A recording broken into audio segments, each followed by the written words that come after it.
Hello बच्चों, JEE mains 2025-28 जनवरी morning shift का paper है। इसमें पूछा है कि फर्स्ट स्टेटमेंट में बोल रहा है कि ग्लूकोज पेंटाएसिटेट की reaction diphenyl 2,4 dinitro phenyl hydrazine के साथ होती है या नहीं। तो ठीक है, एक बार इसको बना के देखते हैं कैसे करना पड़ता है। पहले तो पॉइंट ये है कि ग्लूकोज के स्ट्रक्चर हम ऐसे ड्रॉ करते हैं। देखो, मैं कुछ कोशिश करता हूँ इसको फिशर स्ट्रक्चर में बनाने की।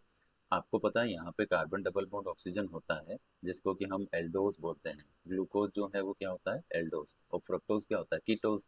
अब पॉइंट ये है कि इसमें टोटल 6 कार्बन होते हैं, यहाँ कार्बन डबल बॉन्ड ऑक्सीजन रहता है। अभी मैं वो बना नहीं रहा हूँ, क्योंकि जब वो साइक्लिक स्ट्रक्चर बनाता है तो ये कार्बन डबल बॉन्ड ऑक्सीजन यहाँ ब्रेक हो जाता है। तो फिर ये कहाँ जुड़ता है, इस वाले कार्बन पर। देखो 1 2 3 4 5 एंड 6 ऐसा कुछ अगर हम बॉन्ड बनाते हैं तो ये होता है हमारा इस टाइप से CH2OH। और यहाँ जो रहेगा वो एक OH ग्रुप रहेगा, इधर एक H है, यहाँ H रहेगा, OH, then further OH group इस टाइप से यहाँ पे प्रेजेंट था। यहाँ जो OH था ना, वो यहाँ पे आ गया है ऑक्सीजन वाले में।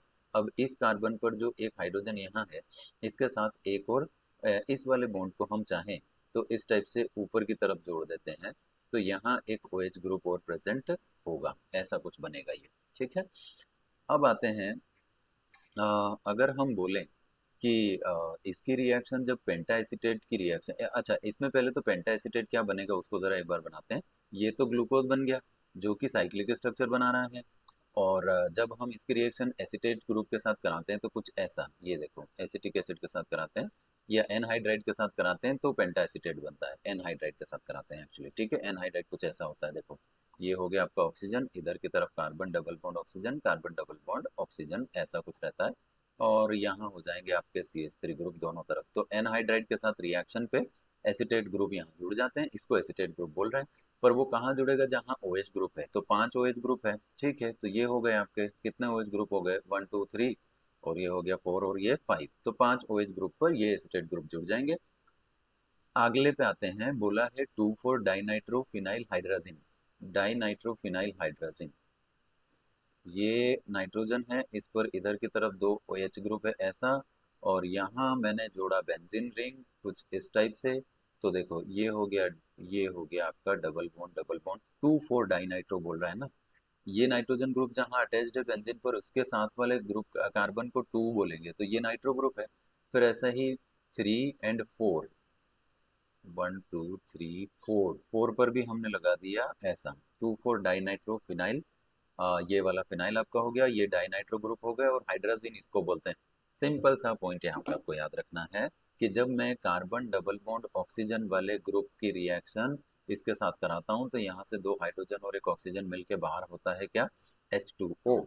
और जब H2O बाहर हो जाएगा तो ये रिएक्शन पॉसिबल होगी। और इस पूरे ग्रुप में, इस ग्लूकोज के स्ट्रक्चर में जहाँ OH है वहाँ पे एसिटेट ग्रुप लगाना है।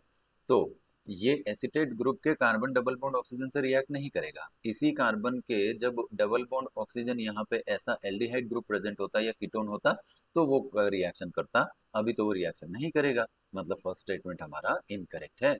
सेकेंड स्टेटमेंट में बहुत ज्यादा हम डिटेल में नहीं जा रहे, बस इतना देखते हैं कि स्टार्च है। स्टार्च क्या है, पॉलीसेकेराइड। अगर उसको हीट किया जाएगा सल्फ्यूरिक एसिड के साथ, और जितना कि उसने प्रेशर भी बोला है, तो बिल्कुल वो मोनोसेकेराइड में कन्वर्ट हो पाएगा, जिससे ग्लूकोज हमको मिल सकता है। ग्लूकोज एक तरह का मोनोसेकेराइड है और स्टार्च जो है वो पॉलीसेकेराइड है।